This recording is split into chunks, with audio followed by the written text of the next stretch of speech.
Saya Cynthia Rompas masih menemani Anda di Kompas Petang. Saudara, ratusan ex-karyawan PT Sritex antre menukarkan saldo iuran koperasi dengan sembako dan barang kebutuhan sehari-hari demi mencukupi kebutuhan selama bulan puasa. Sekitar 500 ex-karyawan PT Sritex memilih menukarkan saldo iuran koperasi dengan barang-barang kebutuhan sehari-hari. Cara ini ditempuh ratusan ex-karyawan karena sampai saat ini mereka belum mendapat kepastian soal pencairan dana iuran koperasi. Sementara mereka sudah terdesak akan kebutuhan hidup selama bulan puasa.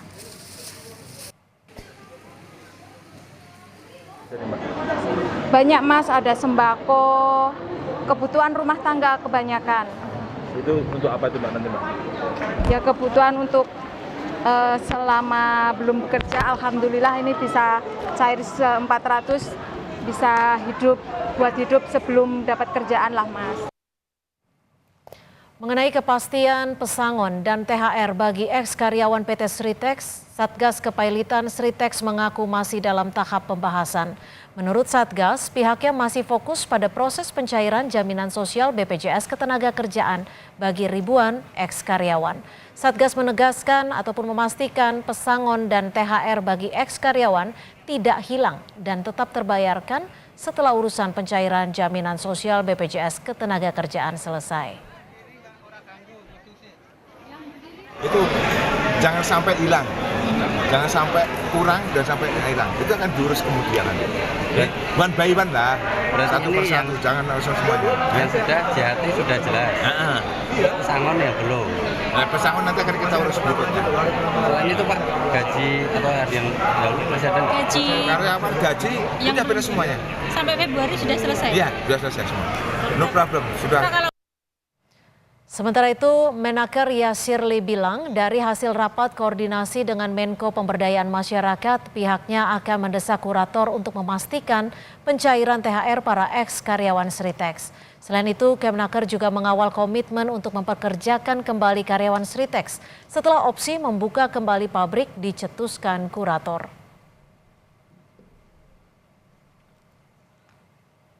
Kita koordinasi mekanismenya seperti apa teknisnya, ya. Yang penting yang sama-sama kita sudah dengar bahwa ada komitmen dari kurator ya, untuk membuka opsi beroperasinya kembali pabrik sehingga ada kesempatan untuk bekerja kembali. Dalam rapat koordinasi yang diselenggarakan oleh Menko beberapa hari yang lalu, kurator ya berkomitmen untuk membayarkan THR dan pesangon. Masih soal nasib ex-karyawan Sritex, anggota Komisi 9 DPR RI fraksi PD Perjuangan Edi Wuryanto mengusulkan PT Sritex dapat diselamatkan melalui peran Danantara. Menurutnya hal ini dapat dilakukan melalui skema investasi terlebih dahulu.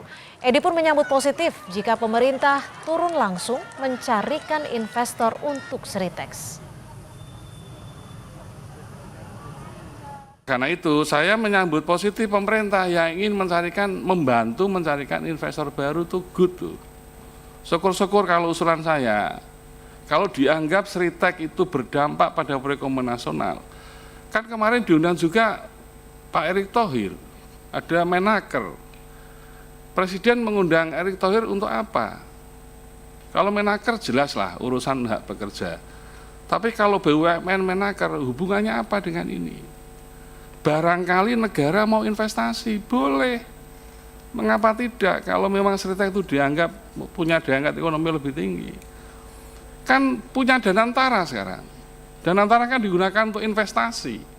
Kalau memang ini positif untuk investasi, mengapa negara nggak masuk menyelamatkan Sritex?